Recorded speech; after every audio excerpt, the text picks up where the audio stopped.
Hi, this is Anna Imagination with the Healing Garden. I am going through some mental work today, and I opened up a door that I've been looking for a while. Now that I've opened it up, I'm going, now I need to dive in and explore this thing. So, there is basically something referred to as the high class. And I was very much, high class is not something you are, well, I'm just going to say it, class systems are there's two methods. A class system is what you're born into physically around you, and it's a mindset. And I have been in a high class mindset my whole life. It's part of my identity, it's who I am.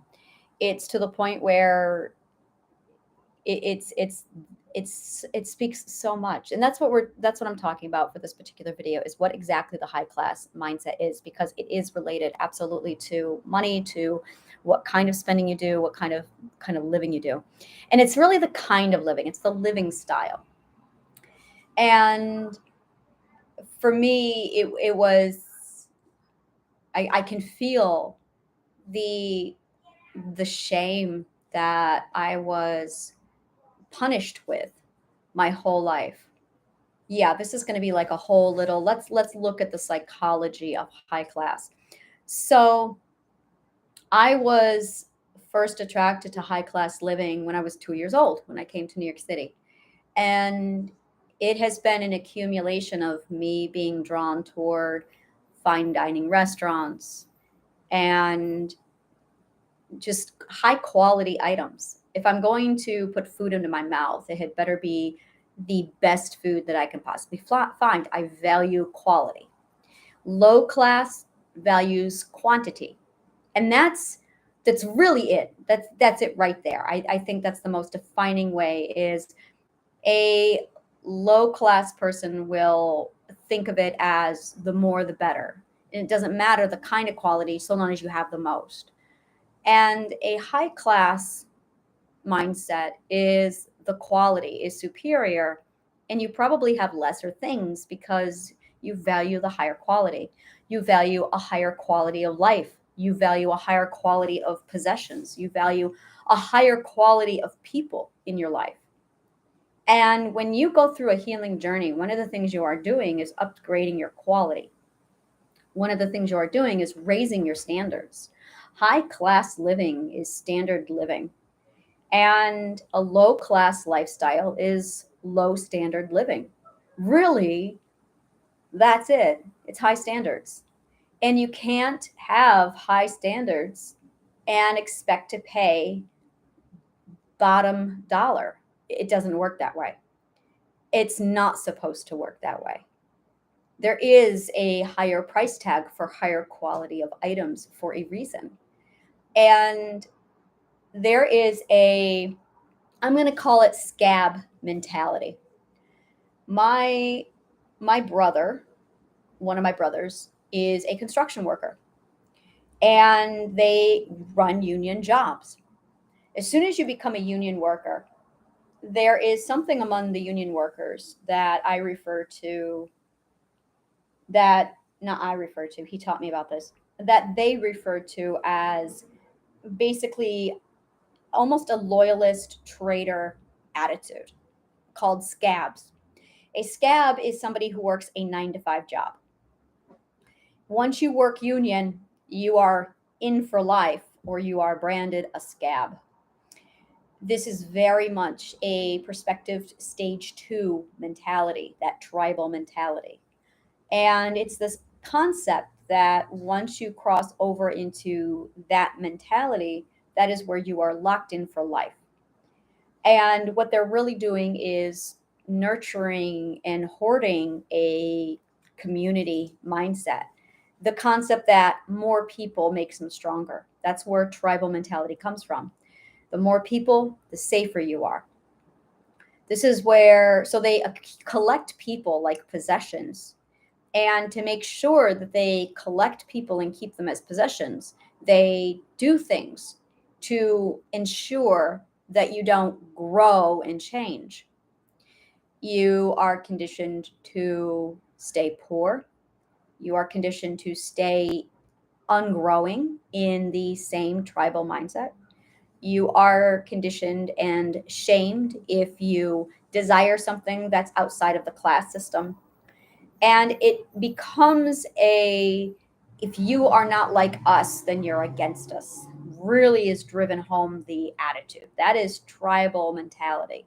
It is no wonder that this is the mentality that precedes type 3, which is high independence and possibly severe aggression if you are a high action taker with an inability to communicate. So, with the tribal mentality, what you're really looking at is this mentality that you can't make more than everybody else. That if you, it's very much the you traitor mentality. It's the, well, now that you're in and you're one of us, you're one of us for life. And if you even think about getting a day job that's 9 to 5, where you'll suffer less than us, well, now you're just a scab and you sold out. So now they use terminology as a means to brand you and shame you. We see this mentality in stage 2s, stage 3s, and stage 4s. Those three perspective stages are very much hell bent on keeping you within their perspective, and they hoard and collect people of their perspective. When you get to stage 5, it completely changes the game. Stage 5 is very much the entrepreneur mindset. It's when you step over from poverty over to wealth. It's when you leave poverty and you step over to high class. It's when you open the doors to advancement. Yeah, it really is. And that is part of the growth that's required at stage 5, is leaving behind your low class thinking and embracing the high class thinking. The problem is high class thinking is so deeply conditioned into us that it comes with conditional clauses. I'm going to write that down. Conditional clauses are basically, I'll love you unless. And it is implied by our parents, it is implied by our spouses, where it's the, I accept you and I love you unless you become wealthier than me. You become more successful than me. I accept you and I love you unless you become wiser than me. And there are all these conditional clauses. Now, this is all done subconsciously. It's done through our speech, it's done through an implied threat, basically. We instinctively know this every time we get into a perspective, because by the time we get to the 5th perspective, we have seen it. We went from 2nd perspective to 3rd perspective and we saw it. We were there with 3rd perspective when we moved on to 4th perspective and we saw it. When we fail a grade in school and we are held back a year, we see it because we're no longer of that perspective. We are now of this perspective and we've lost access to the people of that perspective. We no longer relate. And that's really what is at stake here, is relatability.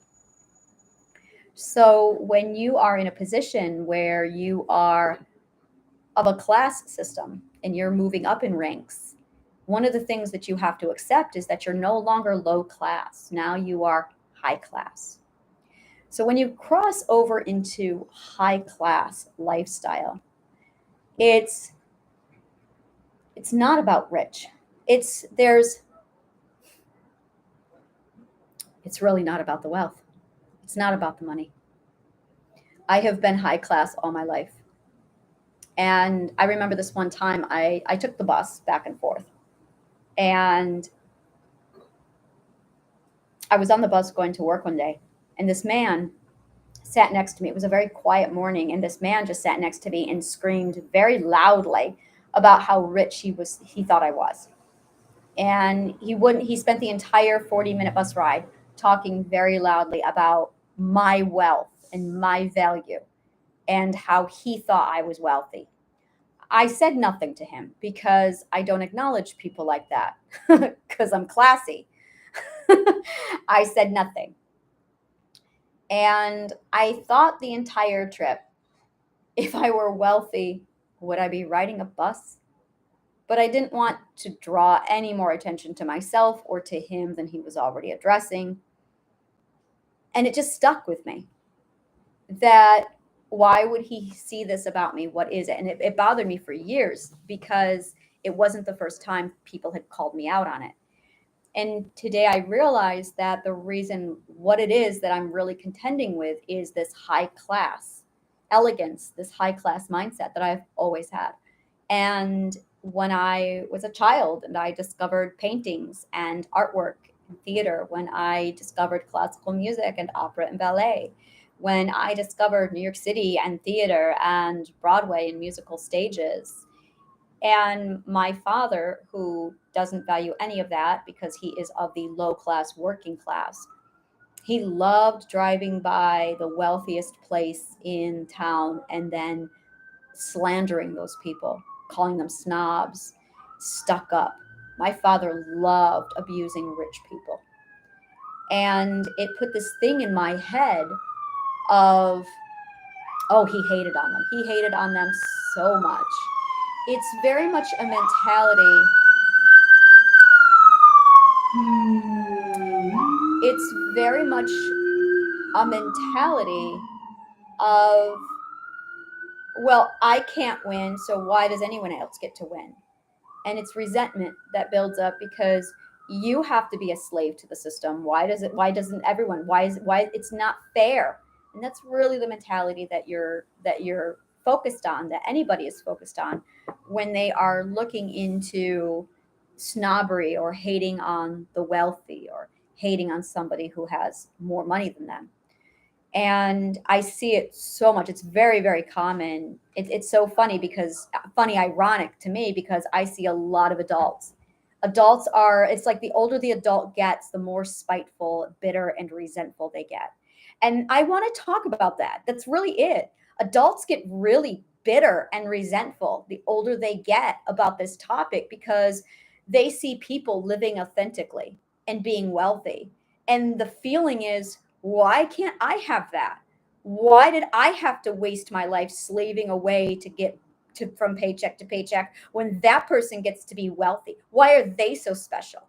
And I have yet to find an adult who doesn't gravitate toward that concept, who is stuck in that 9 to 5 job.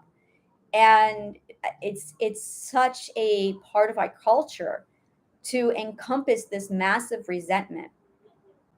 And I remember my my second husband, he was making $140,000 a year, and I never saw anyone complain more than him about how little he had. And I watched him get a magnificent job at $100,000 a year, and he complained. And then I watched him get this massive $20,000 raise after a year, and he complained. And then he got another $20,000 raise and he complained. And it was never enough. It was never good enough. It was very much this. He's also a hoarder. He also has severe scarcity issues. He's also a taker. And he's a grandiose narcissist. And he hates wealthy people. One of his favorite things to always say was, why does everyone else just have things handed to them when I have to work so hard? Well, everyone has to work so hard. The difference is the mentality. And that's it. The mentality, the mindset is what determines whether or not you work hard or not. People with positive attitudes work just as hard as people with negative attitudes. The difference is people with the positive attitudes enjoy the work and it feels more like fun than actual work. Whereas people who are negative are, it's all work and it's 40 times harder because of their attitude and their perspective. No matter how much money he will ever make, he will always be low class because all he focuses on is what he doesn't have. It's a mindset, the high class mindset. And that's really what I want to focus on. The high class mindset is gratitude, it's appreciation. It's saying, yeah, I appreciate the finer things in life. I'm going to appreciate this glass of wine. I'm going to appreciate this 60-year-old scotch. Whereas somebody of low class will chug a cheap beer without even bothering to taste it. High class savers because they appreciate. My daughter picks on me a lot about this. I'm a Taurus, so I am really, really food oriented. And I can make a cup of coffee last for 3 hours because I savor. I'm drinking a tea right now, and it has taken me an hour so far to drink half a cup of tea because I savor the glass, I savor the tea.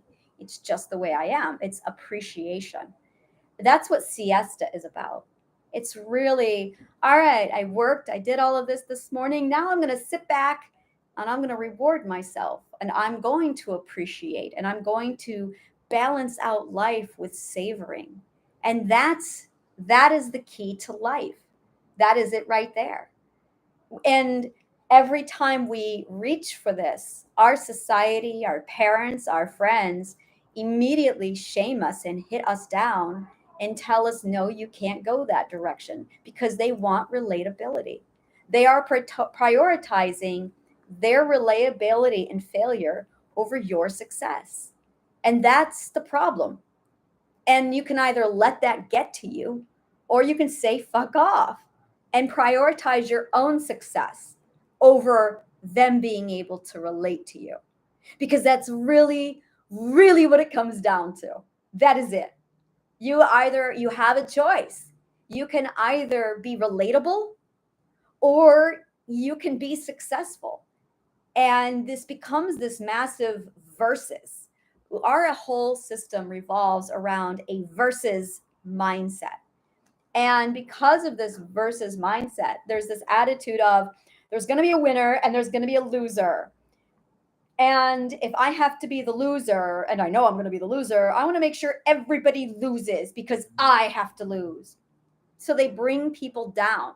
And that is it. Low class people bring you down and they keep you down. High class people raise you up and they cheer you on, hoping you'll step up and join them. But it's going to take work and you're going to lose relatability, but you'll gain success. You will prioritize your success over their relatability. And that's really it. That's really the sweet spot right there. That is the difference between rich and poor. I saw a meme this morning where some hater who was low class said, I wonder what the rich dream about. If poor people dream about winning the lottery, what do rich people dream about? Well, we dream about helping people. Literally, we dream about all of our philanthropic ways we can give back. That's a huge one with me. We dream about how we can make our money work for us because that's so much fun.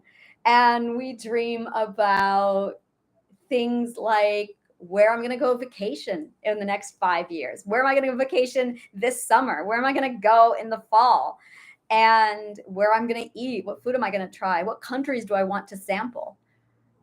And it's very much a balance of taking time out and savoring. And that's really it. Low class people don't savor, they don't enjoy, they complain. And that's really the difference. That's why they're low class. Low class people complain. And then they tear everybody down with them because they want fairness without the work. And there isn't a race, not when you're high class. There isn't a competition. I have come to appreciate savory. I have come to appreciate success.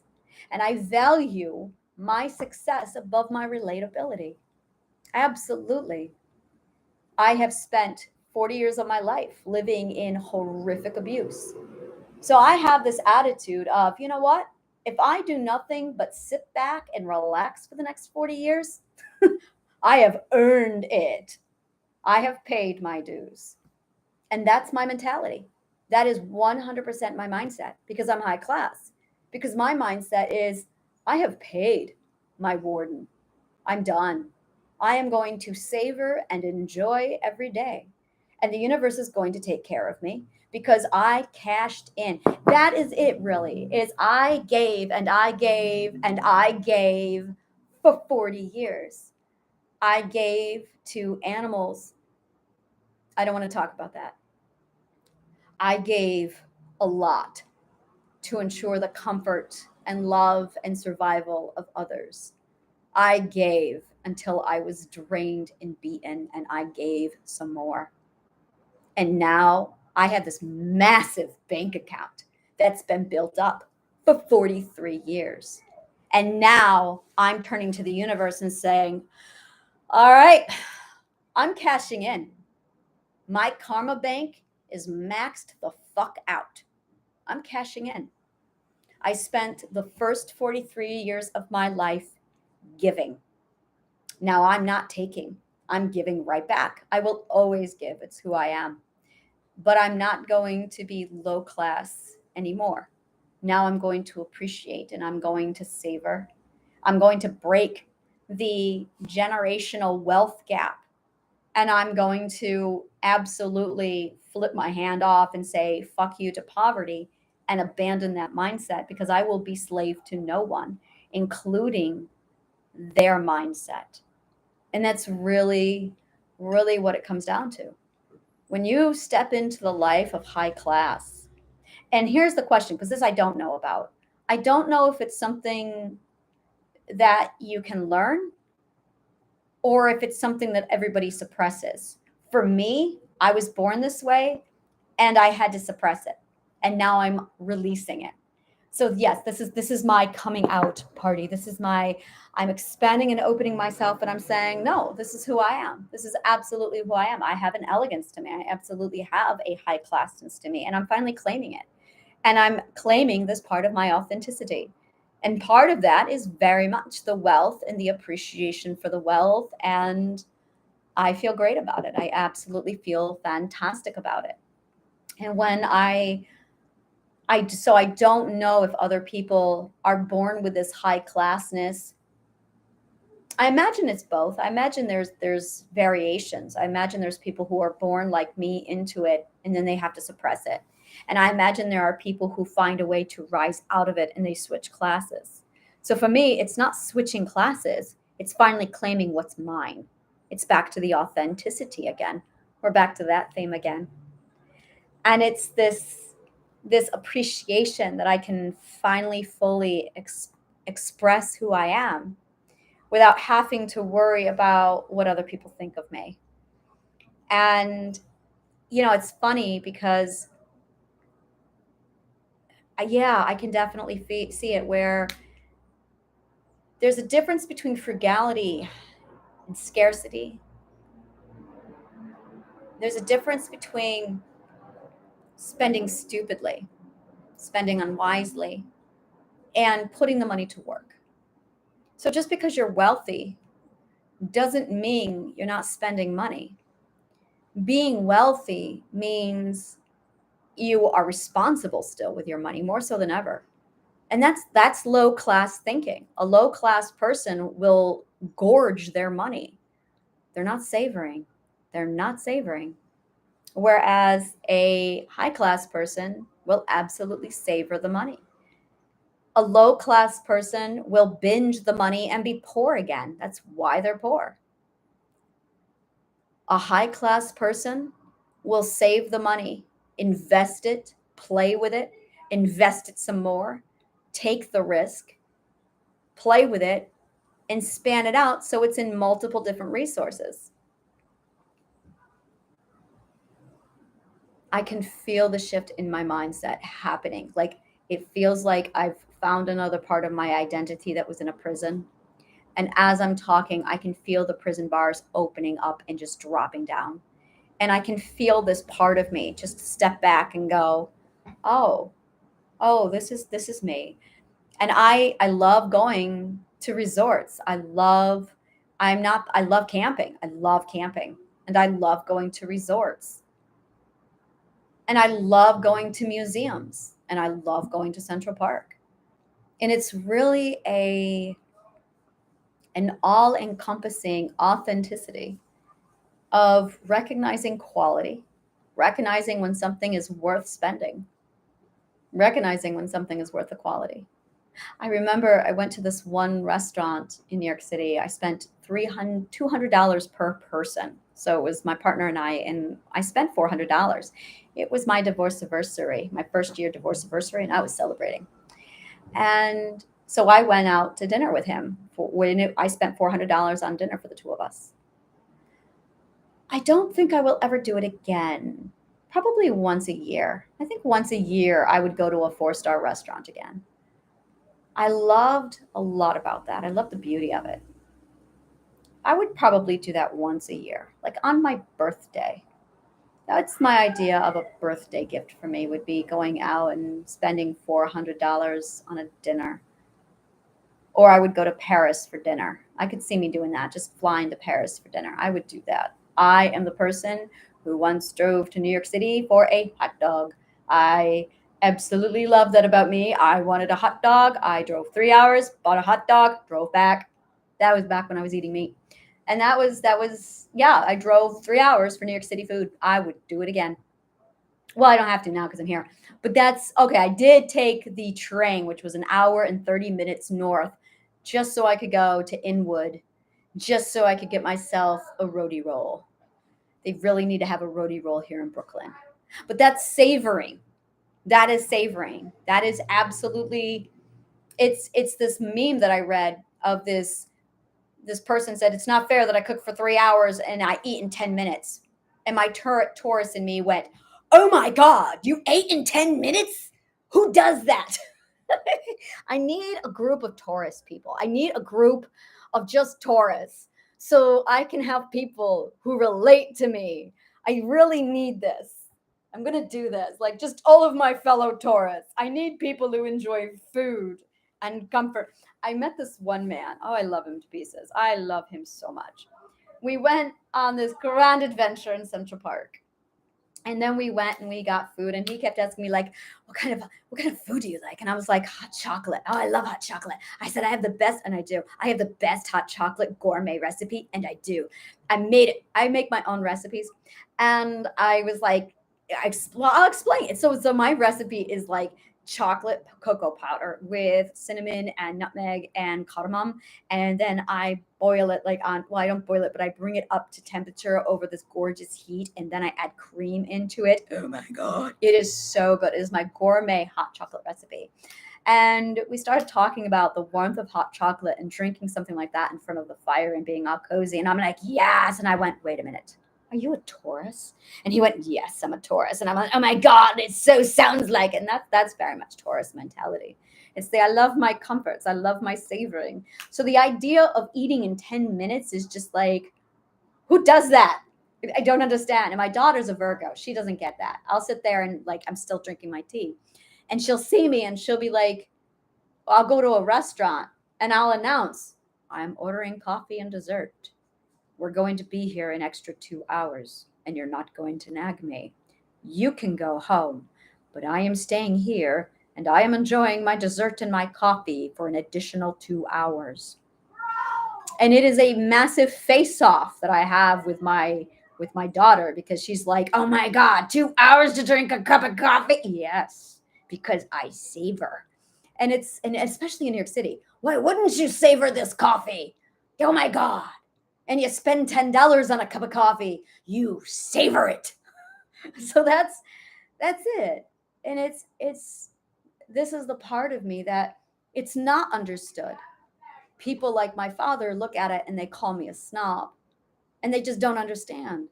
It's an appreciation, and it's a freedom. It's absolutely a freedom. It's choosing to live with freedom, choosing to live in a slave mindset, choosing to step out of a society that tells you all the rules. I was talking to my partner this morning about Singapore. He mentioned something, and I can't remember what it was, but we were going over things. And then he said, except Singapore. And I said, okay, what is up with Singapore? And he said, Singapore has very strict rules. For instance, it is illegal to chew gum in Singapore. You will be fined. And I just went, I have a feeling that Singapore is not Anna compatible because my free spirit wellness is. So I said, well, you know what? I don't think the food is worth it because I'm in New York City. I could just get Singapore food here. And he said, no, you can't. Not like there. Well, damn. So now I'm in an impasse. Do I go to Singapore and do I eat their food and endure the rules and the conformity? I don't know. I probably can't. I probably can't. I probably cannot. The whole when in Rome, I can't. No. If I cannot express my free will, I cannot go because I will never again live in slavery. And I think I that's really it. And it's just, I want to give you an exercise. I want to start giving exercises during my talks because really this is it. This is something I do every day. So this is your assignment. You're getting an assignment. This is what I want you to do. I want you to memorize emotions, the ones that you almost never access, the good ones. My favorite emotion right now is abundance. And I realized that it's a spectrum: scarcity, just enough, abundance. Actually, just enough is here, and then there's enough, and then there's abundance. And I want you to feel gratitude. Imagine something that you have a surplus of. Think surplus. I will tell you what I have a surplus of: rice. I have a surplus of rice right now. And I do mean I have about 20 bags of rice. Not on purpose. I manifested food, and the universe felt I needed 43 times the amount of food I asked for because I am fucking good at manifestation. So I ended up with 20 bags of rice. So I have a surplus of rice.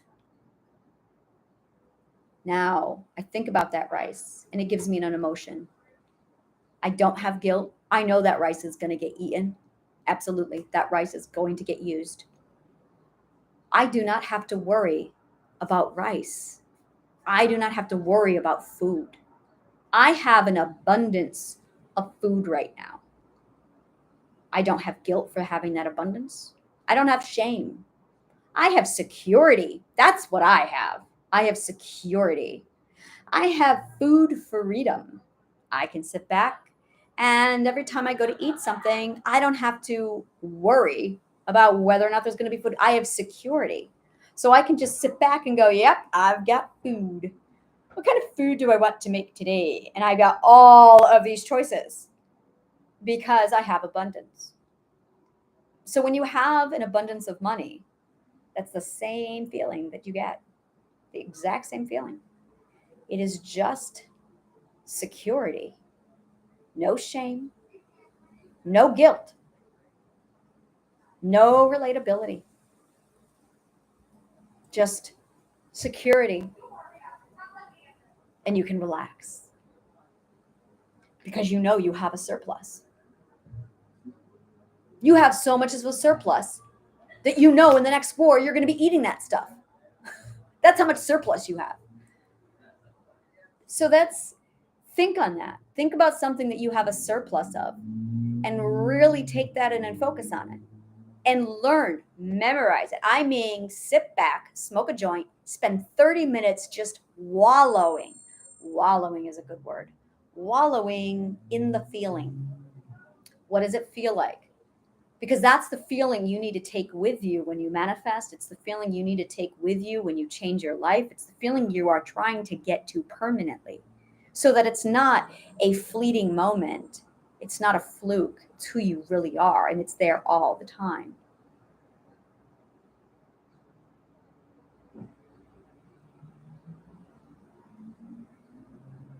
Yeah. Abundance is a good emotion to really focus on. This feeling of security, walking away from a life where you never again have to worry. And you don't. You don't have to worry. Everything will come to you. Everything will be all right. And it's that confidence. That's part of it. You get that confidence and you just you know, oh yeah, everything's going to be fine. So you can really sit back and ask yourself, why am I working?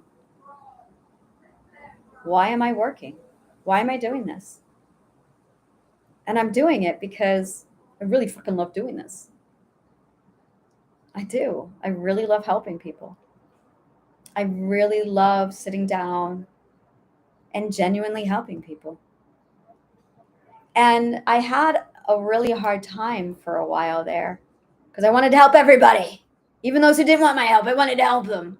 And I realized that it's okay if they don't need my help. But yeah, it's okay if they don't need my help. Not everyone does. And that's all right too. I wanted to give people options. That's really it. I want to give people options.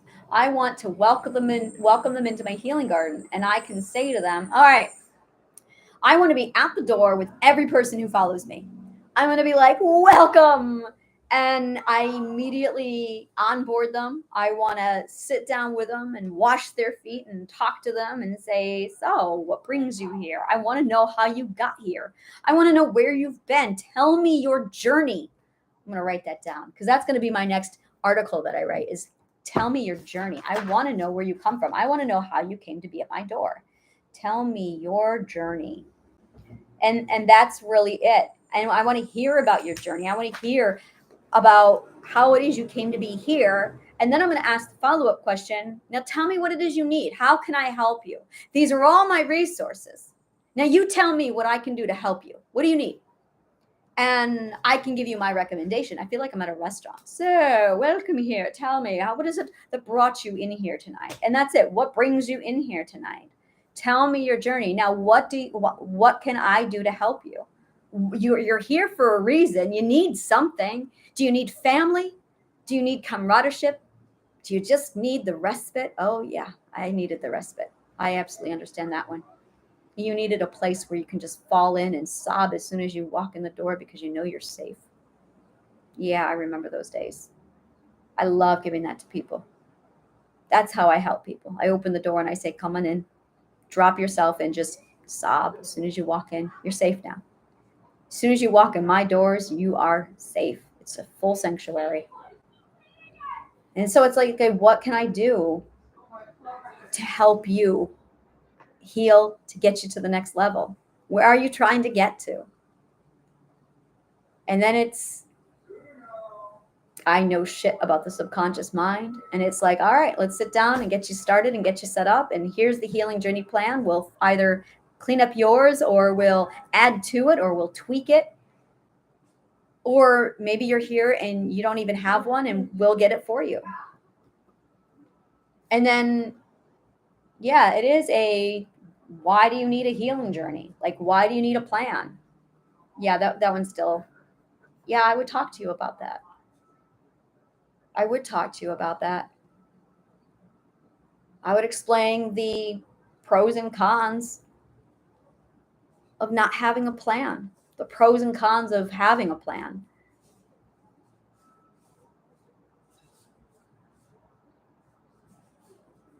You know, it's a feeling of freedom. Okay, so this is really the inspiration behind the healing garden. This is what it is. It's Star Trek.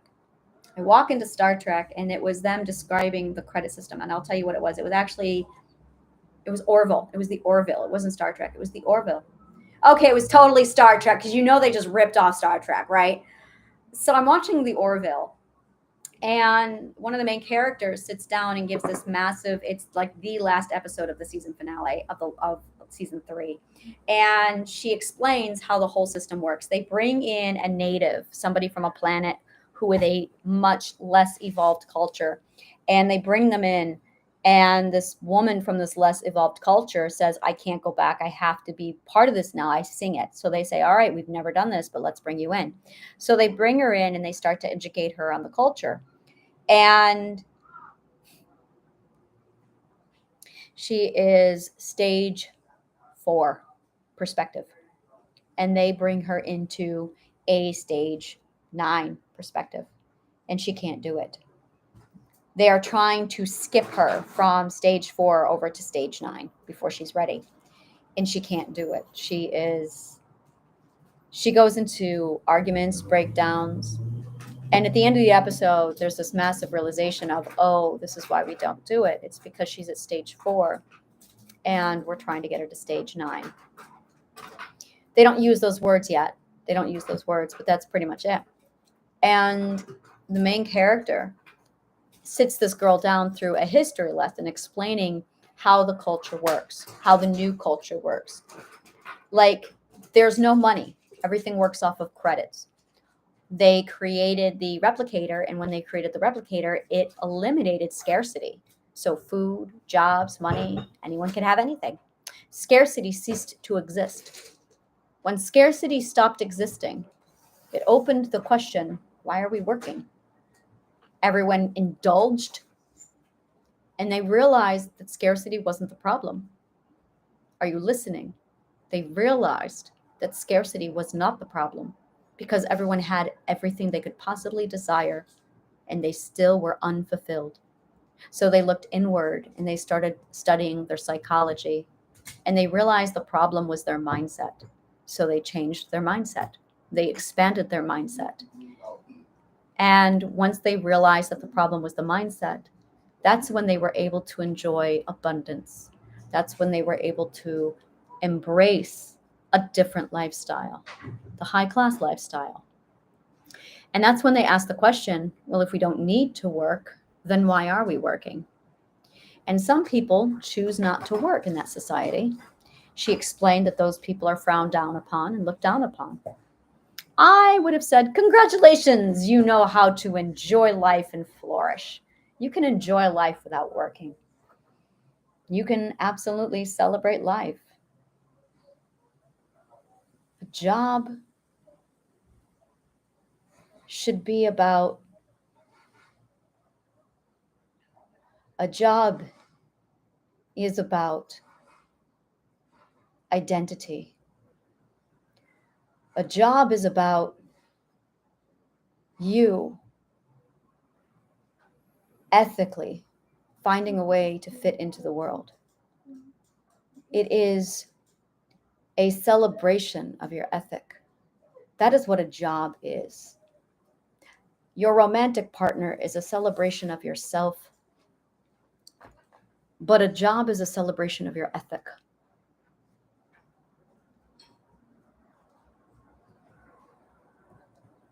That's it. It's really that.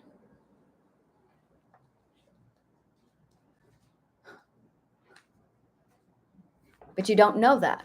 People don't know that. They don't think about that because money's in the way, because they have to survive, because they are more focused on feeding themselves and children than they are about celebrating their ethic. This is really important that I think on this. Right now, this moment, I need to think on this. What you decide to do for a living is the celebration of your ethic. And if you don't know what your ethic is, if you don't know what you live for, if you're not daily exercising your ethic, then you are going to feel unfulfilled. There is this man, it's called Trip the Light. Let me see if I can find it. I'm going to go ahead and paste it on the video below, on this one here. Trip the Light. In body, Barry Scheinman. One moment, I'm looking for it. Matt Harding. Matt Harding. Matt Harding is the man I want to talk to you about. Yep, Matt Harding and Alicia Lemke. We are going to talk about Trip the Light. Google it. It'll be on the video below.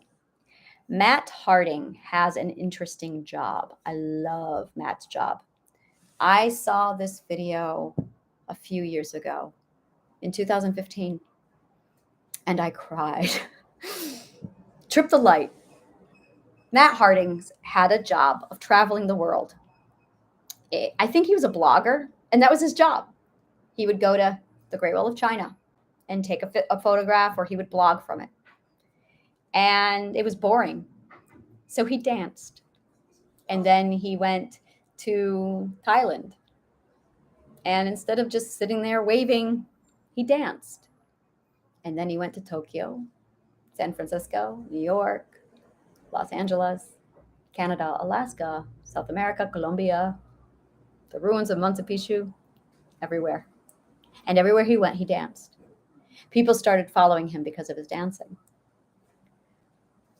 He started hosting dance with me's, and he would bring the world together. He shows up in Philadelphia with a group of people dancing with him. And then he shows up in New York City with people dancing with him. And then he shows up in South Africa with tribes dancing. And he took the song Trip the Light and he played it. And when he played it, it was this magnificent copy paste of all the places he'd been and all the people of the world dancing together, no matter how different they were, no matter where he was, no matter who they were. And he danced with them. And the video ends with him and his wife and his child. And they're dancing in their backyard at home. It was the most beautiful thing I've ever seen of uniting humanity under dance. Matt Harding, Trip the Light. Look at it. In 2008, in 2015, when I saw this video, I cried. It's so beautiful. And I said, that's what I want to be when I grow up. That is what I want to do. That is my ethic. It is a celebration of what you value. That is your job. That is your job. But what do you value? What do you value? We don't know that because we're so busy eating and surviving and working. I remember I would get out of work and I would come home and I would be too tired to fucking cook. I'm a Taurus. I have to cook. And I was too tired to cook. I was too tired to eat. There were days I would lay in bed exhausted, too tired to eat and too hungry to sleep. And I remember thinking, this isn't living. This is slavery. I quit my job the next day because I refuse to be that miserable. That's high class. It's raising the standards. It's saying enough. So in Orville, in Star Trek, you have so much abundance that you finally are at a place in life where you can ask the question, ethically, how do I want to celebrate my ethics? And what do you want? What do you value more than anything in the world? How do you want to help people? Do you want to help people? Do you want to teach? Do you want to heal? Do you want to help people? What do you want to do? If you could eliminate all of the need for food and shelter, what would you want? You knew when you were 5, when you weren't thinking about money, and they asked you in school, what do you want to be when you grow up? You gave an answer. That answer reflected all of you without once your kindergartner brain thought about, well, I have to pay bills. We didn't think that. We thought, wow, what do I want to be? What do I want to do? That's why we're unhappy. So I sit here and I think, I want to sit on my ass all day and talk to people. That's what I want to do. And I want to say things so fucking smart that I articulate myself. Isn't that funny that I can't articulate the word articulate right now? That is funny. Of all the words to mess up right now, articulate. I want to be able to articulate myself. I want to be able to speak so clearly and concisely with such great ideas that people will come and they will want to listen to me. I want to be sitting on my ass all day and just have people go, please, give me your opinion on this. And I will be like, by the way, I'm manifesting this shit right now. That's why I'm saying it. And I want to be like, you want my opinion on this? I'll give you my opinion on this. And I will hypothesize this philosophical insight so great that it will wow their brains, and they will tell others, and they will heal. That's what I want. I want that power. That is the superpower of my dreams. And I said, why wait? I'm doing it. That is why podcasting gives me so much joy, is because I truly love talking about different perspectives and different ways of viewing the world, twisting the perspective around. You really want to know what I love doing? I love shifting perspectives. I love showing you a different way to think about something so clearly that you see it with me and you go, oh, holy shit, that's a perspective shift. That's a perspective shift. Now, if you can take that power and you can control it and you can do it again on purpose, you can step out of your mental illness. I did. And when you can step out of your own mental illness to see a different way of looking at life, you start to ask the question, why am I going back? Why don't I just stay in this perspective? And then you start to realize, the more you shift perspectives, how much your beliefs really control everything. Because they really do. They really do control everything. And I realized I'm an actress. I'm a storyteller. I love being a bard and just doing oral tradition. And that's what this really is for me. I am a 20th century bard where I just sit down and I reflect on story and learning and perspective to help others see something differently, to shift their perspective so they can grow a little bit better, heal a little bit better. And that is my ethic. Money or no money, this is what I'm doing, because this is my happiness. This is absolutely what makes me happy. And this is my peace.